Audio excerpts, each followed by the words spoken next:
Hello, everybody. I hope you're having a good day.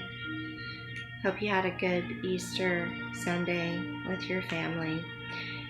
I tried to record yesterday, but it was just a bad day for me. So I kind of put that on the back burner.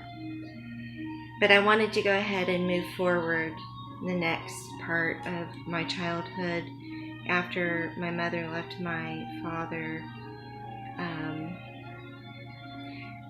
We went out of state briefly with this new man that she was with, and I had said that that was the first time in my life that I had actually felt real fear. And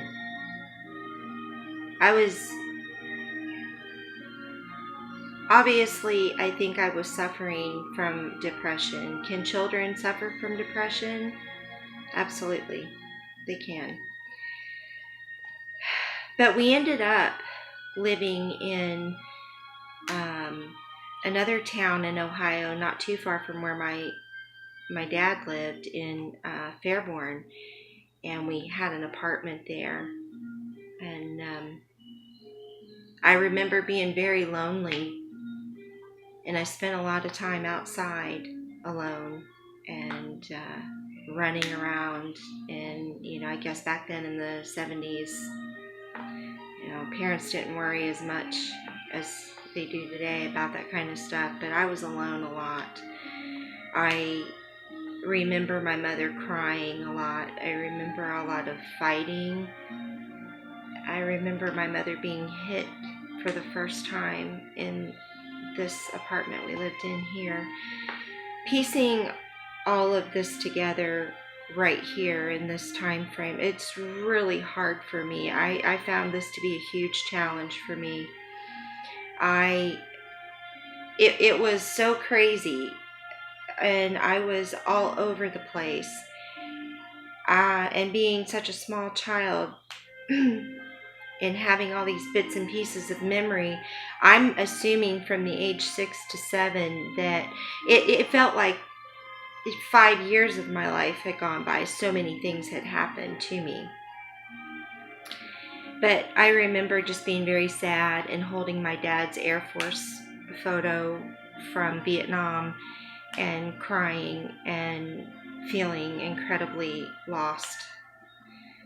And my dad did come and get me a couple of times, and I remember just being very relieved.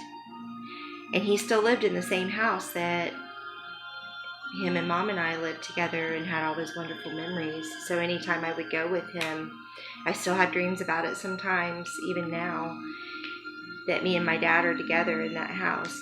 But he had met a new woman. His brother was married to a woman and introduced Dad to her sister. So here enters not just another man in my mom's life, but a woman comes along into my dad's life. And so this was all very difficult for me to process, obviously. But I always felt relief when I went with my dad, because even though things were not right, I would be able to go what I felt like was home. Of course, when I would get there, I would still have this deep, deep sadness, because it was home, but it just, same four walls, but it wasn't the same anymore. And that was very sad for me.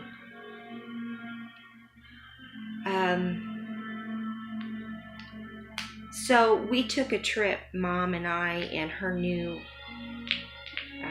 I don't know if they were married by this time. Maybe they were. I know they did get married eventually, this new man, to Missouri, which is where he was from. And whatever line of work he was in, he traveled a lot.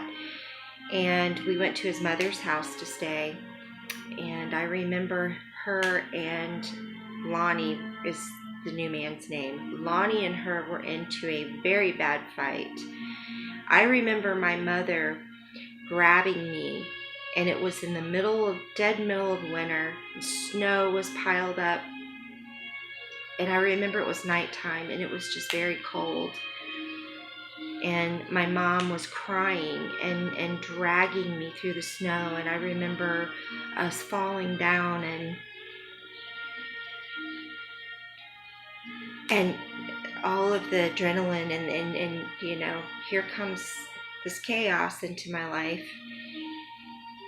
And her and I ended up sitting, I do remember us sitting on the steps of a church somewhere in the neighborhood at nighttime, and the church lights outside being on, and her praying with me. And so I know that my mom did have some kind of faith in God.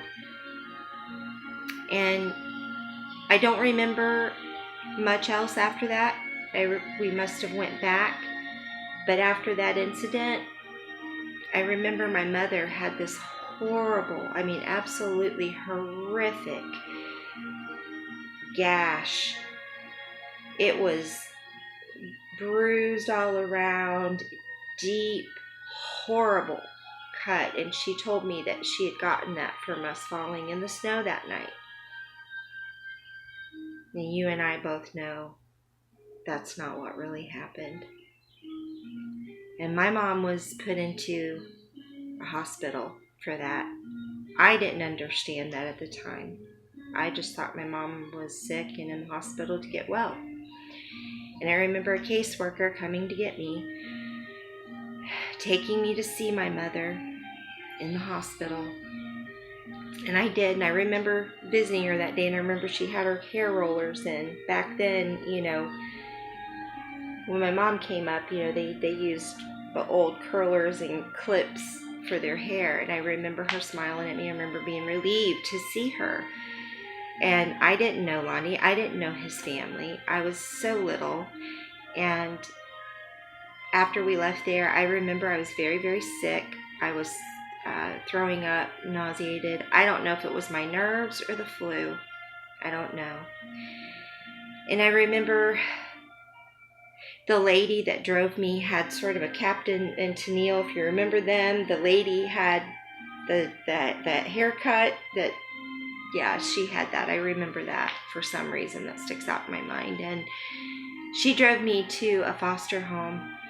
And we went in, and I met the lady, and she had a bunch of other kids in the house, and the lady was nice and everything, and the kids weren't so great. They were kind of mean to me, but I remember being here. There's an extra level now of sadness and the feeling of being abandoned and scared. And when those panic attacks happened to me all those years I had them, I get that sensation of the same feeling of that lost, abandoned little girl that's just terrified and there's nothing to ground her. I've lived with that my whole life. It's very hard to do, but I have. And I still have deep sadness in me. And no doubt it's connected to this and many other events in my life. The reason I was able to piece together where the foster home fit in is because I was in that foster home during my birthday.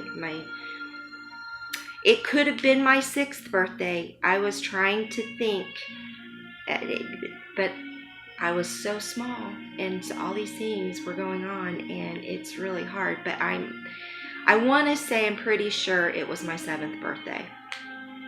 And I do know because the lady got a cake for me and put the candles on the cake, and I remember thinking, oh, that's really nice, but when do I get to go home with my mom? How long am I going to be here? And I didn't know. And I didn't have the ability to articulate what I was feeling. So I do like most kids do. I just went with the flow as best that I could. And I don't know how long I was there. It wasn't a huge period of time. But eventually, obviously, I was taken to my mother. But I was in there long enough that I was traumatized. Obviously, I was. So, the next place that I remember going was from the foster home to my mom, and we bounced around a little bit. And then that spring, I was dropped off with my aunt in Portsmouth, Ohio, and stayed with her and my cousins. And that was a little bit better, but I still felt the sadness and the abandonment and not knowing if Mom was ever coming back. And I didn't get to talk to my dad, let alone see him, hardly ever. And my aunt and uncle, the real groovy aunt that I told you about in my sort of hippie video outside with the crown on my head, her and her husband, my uncle, came and got me from my Aunt Phyllis's house. I had one visit with my mom prior to that, and they took me off to Oklahoma, and I spent a summer with them doing various activities, swimming, camping, different projects that my aunt would do with me, going to see things, museums. They were very big on those things, and it was good for me.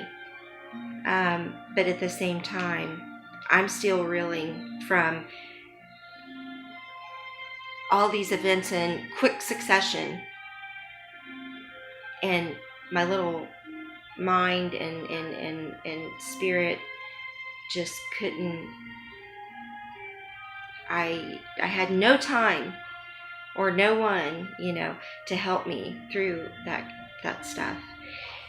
So I'm going to leave that there for now. I just wanted to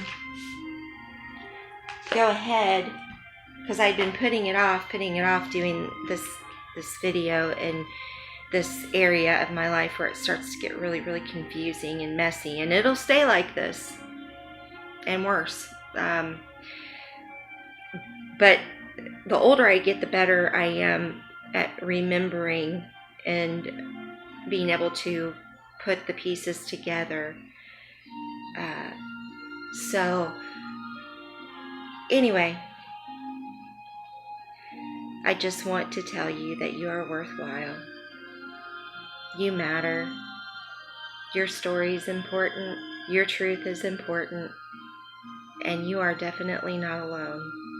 If you have a story like mine or worse, and I know a lot of people do, I understand.